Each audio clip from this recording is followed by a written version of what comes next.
Hey guys, good morning. Here we are. We're in Psalms chapter 10 today. Absolutely a blessing as we're going to see the psalmist, which we're not sure this is David or who it is. He's going to have a similar cry that we have. And when you read through it, you can almost wonder, like, hey, wait a second, how biblical is all of this stuff?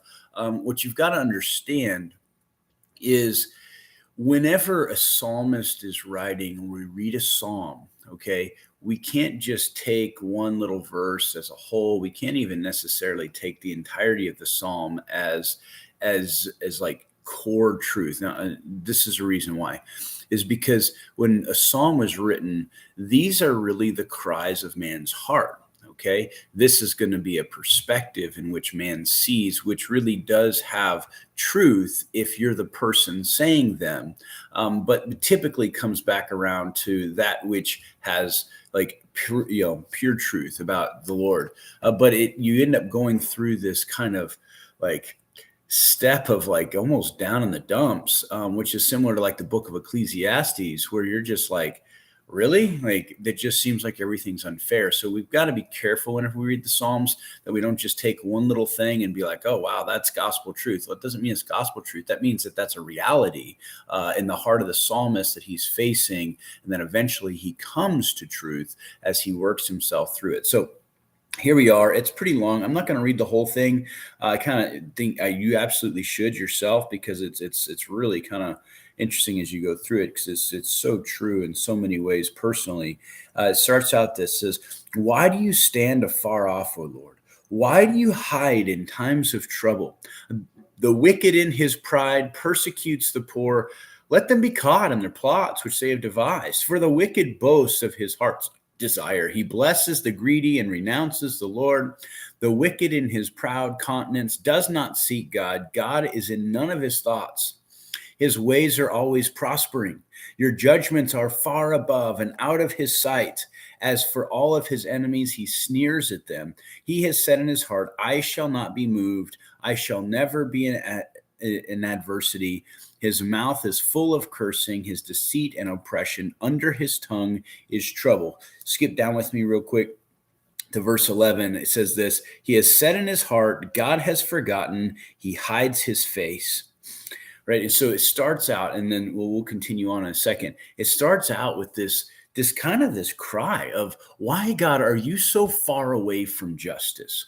Where are you? Can't you see? As you look around, you've got these proud, arrogant people who seem to always be prospering. Anything they put their hand to seems to be going well. They have this attitude where, you know what?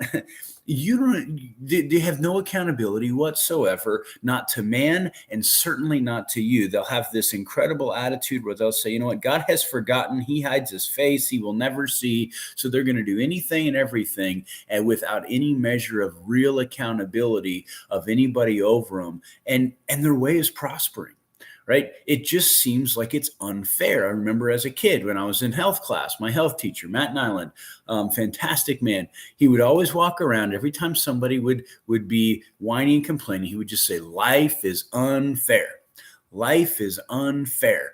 And the reality of it is life is unfair. If you look around, there are so many things that seem backwards. If God was like in this full zone of controlling all these parts and pieces, you're going to want to look at it and say, God, why in the world is all this injustice taking place? Why are certain things that happen to me unfair while other people who do them to me are doing just fine? I mean, all those things rise up, and it can bring us to a place like the psalmist where we kind of almost want to throw our hands up in the air, like, God, where are you in the midst of all this craziness and all this calamity? It just seems like life is unfair. Well, the reality of it is that life is unfair. It doesn't mean that God is afar off. It means we're in a sin-stricken world that's absolutely broken. But then it would say this, verse 12, "Arise, O Lord, O God, lift up your hand. Do not forget the humble. Why do the wicked renounce God? He has said in his heart, you will not require an account, but you have seen, for you observe trouble and grief, to repay it by your hand, to help to the helpless commits himself to you. You are the helper of the fatherless. Break the arm of the wicked and see the evil man. Seek out his wickedness until you find none. Then it finishes out, and this is kind of the core. The Lord is king forever and ever. The nations have perished out of his land. Lord, you have heard the desire of the humble. You will prepare their heart. You will cause your ear to hear and to do justice to the fatherless and the oppressed, that the man of the earth may oppress no more.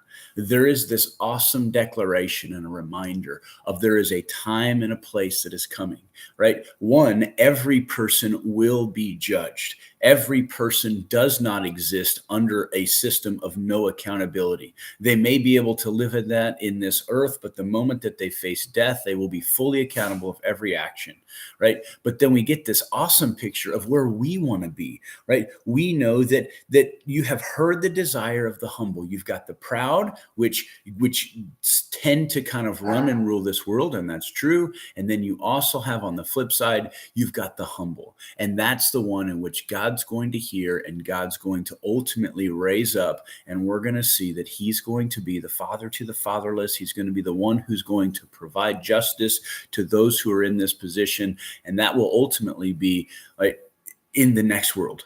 We often get the blessed joy that we have when we enter into a service of our Lord. But we look at this, and guys, you're in the same position. You're going to look around and you're going to wonder, why is it this way? Why did that guy get a promotion? Why did this person in my family get this or that when somebody dies? Why?